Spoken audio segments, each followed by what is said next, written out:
예, 다양한 가능성 방금 말씀을 해주셨는데 그중에서 북한에 전단을 보내왔던 민간 단체의 드론 아니냐 이런 가능성도 나오고 있습니다. 대표적인 탈북민 단체죠. 자유북한운동연합 박상학 대표에게 직접 물어봤습니다.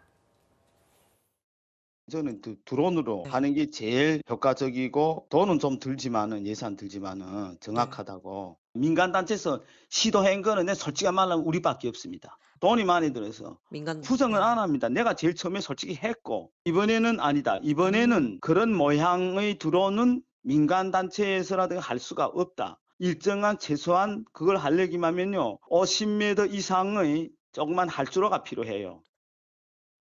예, 박상학 대표는 예전에 드론을 날렸던 건 맞지만 이번엔 아니다 이렇게 요약해보면 이런 이야기를 했습니다.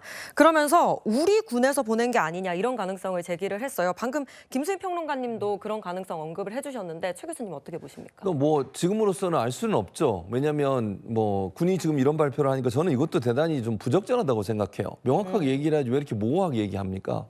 예를 들어서 긴장 관계를 고조시키는 행동을 하면 안 돼요. 만약에 우리가 드론을 날렸다면 예전에 북한이 우리 드론을 날렸을 때 네. 우리가 얼마나 또 거기에서 상의하고 문제를 제기했습니까? 근데 남북 간의 관계에서 긴장을 고조하는 행동을 하면 저는 안 된다고 생각합니다. 왜냐하면 만약에 북한이 우리를 도발하면 원점 타격해서 그 도발 원점을 완전히 초토화시켜야 되겠죠. 근데 우리가 먼저 무슨 긴장을 유발하는 그런 행동을 하면 저는 안 된다고 생각해요, 기본적으로. 네. 그렇게 되면 국방부가 명확한 입장을 밝혀야 돼요. 이게 어떤 일인지 사실관계 확인해서 이게 뭐 민간단체에서 보냈다든지 아니면 우리가 보낸 게 아니다. 근데 북한이 지금 자작극을 하고 있다. 이렇게 얘기를 해줘야지. 이렇게 얘기를 안 하니까 결국은 여러 얘기들이 지금 나오고 있는 거 아닙니까? 예. 그리고 북한이 우리를 공격할 수 있는 빌미를 주는 거예요.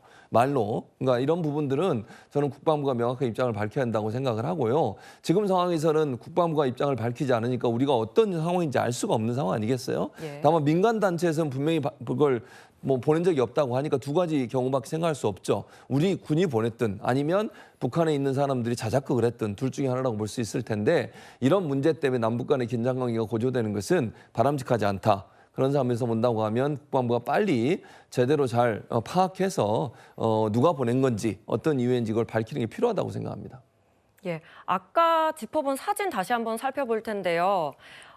이번 무인기에서 발견된 이 전단지들입니다.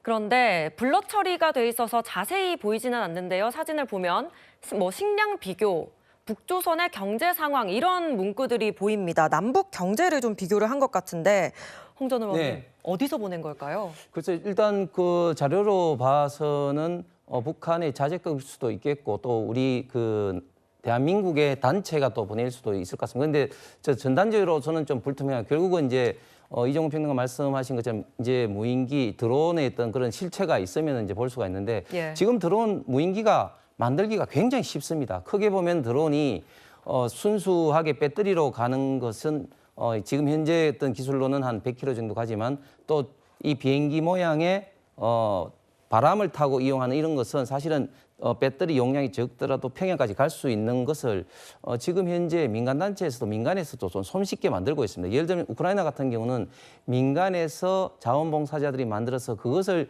우크라이나 정부에 군에 지금 현재 지금 자원봉사에서 기부를 하는 그런 식으로까지 하거든요. 그렇기 때문에 지금 이것을 누가 만들었냐 하는 것은 이 무인기 잔해만 가지고 좀 평가할 수 있을 것 같습니다.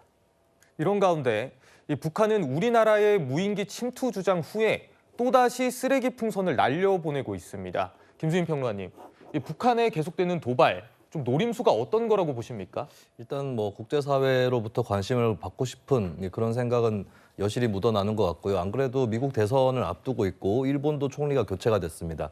또 미국 같은 경우는 중동이라든지 우크라이나 이쪽에도 신경을 많이 쓸 수밖에 없는 상황인데 이런 좀 일종의 전환기랄까요? 이때 좀 국제사회로부터 관심을 받겠다. 이 의도가 있는 것이고 사실 북한도 할 수 있는 일이 많지는 않습니다. 그렇다고 해서 덜컥 핵실험을 할 수도 없는 것이고 예. 또 ICBM 발사라든지 이런 것들도 굉장히 부담이 크거든요. 그 상태에서 저강도 도발을 계속하겠다라고 하는 것이 있는 거고 그리고 오물풍선에 관련해서는 많은 분들이 저걸 계속해서 계속 날릴까라고 하는 그런 의문이 있었는데도 지금 지속적으로 날리고 있지 않습니까? 이런 것들을 보면은 우리가 그렇게 쉽게 물러나는 뭐 그런 작전을 펴는 게 아니다. 이런 것도 보여주고 싶어 하는 것 같고 그리고 나아가서는 사실 저 풍선 안에 뭐 그렇게 될 가능성은 매우 낮지만 생화학 무기라든지 이런 것들이 들어있으면 어떡하느냐 이런 걱정들이 또 한편으로 있는 거잖아요. 거기에 대한 좀 공포심이랄까 이런 것들을 좀 올려보고자 하는 그런 생각도 있고 또 나아가서는 이 오물풍선들이 어디에 낙하를 하는지 이런 것들을 데이터화해서 예. 비상시에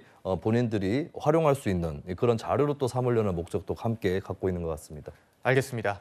저희는 지금까지 평양 무인기와 관련한 주제 살펴봤습니다.